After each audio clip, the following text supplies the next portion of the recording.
حبايب قلبي، أخباركم إيه؟ يا رب تكونوا بخير. النهاردة هنعمل وصفة تناسب جو البرد اللي احنا فيه.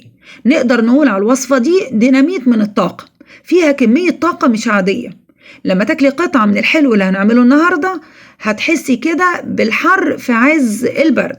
مش هطول عليكي، النهاردة هنعمل حجازية بالجلاش، وصفة حلوة بس مش ببلاش.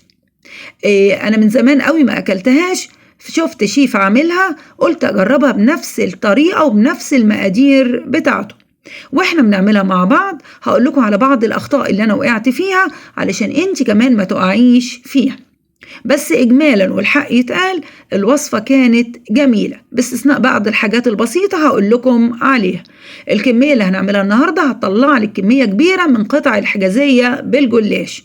الطبقة اللي تحت واللي فوق مع الحشوة كانت جميلة جدا، وخصوصا لما تاكليها كمان تاني يوم. طب يلا نصلي على الرسول وندخل على المطبخ على طول، وندخل على المقادير على طول. معايا ربع كيلو دقيق أبيض، 250 جرام، و350 جرام دقيق بسبوسة. هكتب لكم المقادير في صندوق الوصف.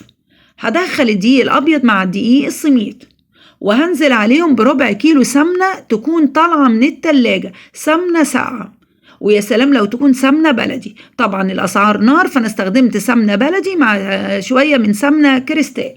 سقعتهم في التلاجة ونزلت بيهم على الدقيق الأبيض ودقيق السميد، ونبتدي نشتغل كأننا بنعمل كحك. بسي الدقيق بالسمنة، دخلي الدقيق كده في السمنة وخلي كل الدقيق يختلط مع السمنة لحد ما تبقى معاكي عجينة طرية. افضلي بسي، الموضوع ده هياخد منك شوية وقت، ولو عندك عجان استعمليه. انا مرضيتش استعمل العجان، قلت عشان اوريها لكم بتتعمل برضو بسهولة بالايد. وعلى طول اتكونت معايا عجينة بالشكل ده. اوعي بقى تعجني كتير، اول ما العجينة تتكون تبطلي بس وعجن. وتعالوا ننزل بالسوائل. معايا هنا نص كوباية مية او نص كوباية لبن، انا استخدمت لبن. حطيت عليهم 5 معالق كبار سكر. دوبي السكر كويس في اللبن بدرجة حرارة الغرفة، وهنزل عليه بربع معلقة بيكنج باودر، او ممكن تستخدمي ربع معلقة خميرة. اهم حاجة قلبي كده السكر يدوب في اللبن كويس، وهبتدي انزل بيه شوية شوية في العجينة. هنا بقى بعد ما بسيت العجينة بالسمنة، اوعي تعجني لما تيجي تحطي السوائل زي الكحك بالظبط، والا هتعيش وتنشف منك. كل اللي بعمله ان انا بلم العجينة في السوائل بس لحد ما تشرب السائل اللي عندي، اللي هو نص كوباية لبن او مية مع السكر. شايفين انا مش بعجن، انا بلم كده السوائل بالعجينة بس. واول ما العجينة تشرب السائل ده انا هبطل اي حركة في العجينة. شايفين العجينة بتتكون معاكي بسهولة، بتشرب السائل بسهولة. ما تزوديش اكتر من الكمية دي. هفضل كده احرك العجينة لحد ما تشرب السائل كله. ومعايا صينية مقاس 30 في 40 بدهنها دهنة زيت كويس. دي اول حاجة ما انصحكيش بيها، ما تستخدميش صينية اللي سورها عالي لانها تعبتني جدا في التقطيع. استخدمي الصاج اللي هو برضو مقاس 30 في 40. افردي الصينية، افردي العجينة في الصينية واعملي كده سور بالعجينة عشان الحشو ما تطلعش بره، وتأكدي ان السمك العجينة كله مظبوط، وثبتي السور كده على جناب الصينية. ويلا نعمل الحشوة. الحشو هقول لكم على الكمية اللي أنا استخدمتها، لكن بصراحة برضو كمية الحشو كانت كبيرة جدا في الصينية دي.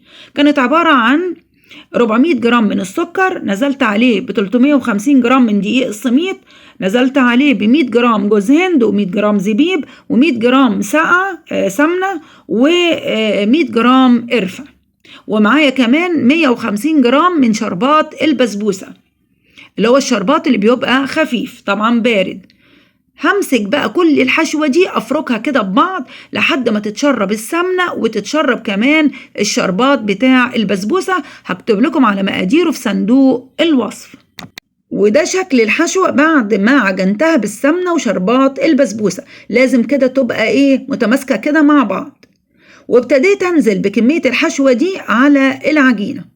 طبعا انا حسيت ان كمية الحشوة دي كبيرة جدا، بس بصراحة أنا قُلت هانفّذ الوصفة زي ما شُفتها بالضبط، وده طبعًا يعلّمنا إن أي وصفة بتشوفيها تتّبعي إحساسِك فيها وتحطّي التعديلات عليها، مش لازم يعني تنفّذيها بحذافيرها. أنا حسّيت إن الحشوة كبيرة بس أصرّيت أنزل بيها كلّها.